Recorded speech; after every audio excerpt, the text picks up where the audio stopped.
లో BRS party అనేది ఇంకా అయిపోయింది, కనుమరుగైపోయింది.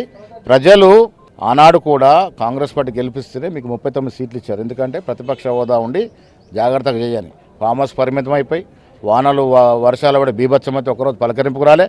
అసెంబ్లీకి వచ్చి నువ్వు మాట్లాడే పరిస్థితి లేవు. కనీసం నీ కార్యకర్తలు కూడా 7 నెలలకు కళ్ళని పరిస్థితిలో ఉన్నా నువ్వు ఇలా 7 నెలల తర్వాత కుంభకర్ణ నిద్రలేసిన వచ్చి మాట్లాడితే ఎవరు నమ్ముతారు? నువ్వు ఫామ్ హౌస్లో కూర్చొని గీతలు గీసుకుంటే గ్రాఫ్ అవుతుందా? ఎవరు నిర్ణయిస్తారు? కాంగ్రెస్ పార్టీ గ్రాఫు మీరు ప్రజలు నిర్ణయిస్తారు.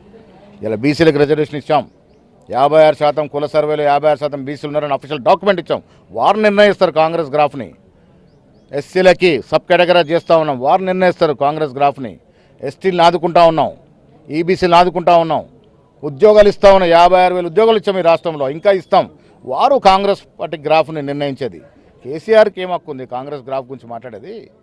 ఈ యువనాయకుడిగా ముఖ్యమంత్రిగా ఉరుకులు పరుగులు పెడుతూ అధికారులను ఉరుకులు పరుగులు పెట్టిస్తూ మా అందరూ నడిపిస్తూ రాష్ట్రానికి సంక్షేమం అభివృద్ధి ఇస్తూ ఉన్నావు. ఇది మాట్లాడకుండా పడుకొని నిద్రలేసి నువ్వేదో మాట్లాడితే ప్రజలు నమ్మే పరిస్థితి లేరు. బీఆర్ఎస్ పార్టీ దాదాపు ఇప్పటికే 60-70% మంది బీజేపీ వైపు చూస్తూ కలిసిపోతున్న సందర్భము.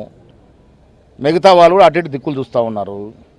బీఆర్ఎస్ పార్టీలో 4 కుర్చీల ఆట నడుస్తూ ఉంది. ఈ పంచాయతీ తెంపలేకనే ఆయన ఫామ్ హౌస్కి పరిమితమైండు. కవిత చూపులు ఎటువైపు ఉన్నాయో మీ అందరూ తెలుసు, హరీష్ రావు చూపులు ఎటువైపునో మీకు తెలుసు. పార్టీ పని అయిపోయి ఏదో ఉనికిలో ఉండాలి, ఇంత ఆదరణ దొరకాలని వచ్చినప్పుడు ఏదో వచ్చి మాట్లాడిపోతూ ఉంటే ప్రజలు నమ్మే పరిస్థితి లేరు.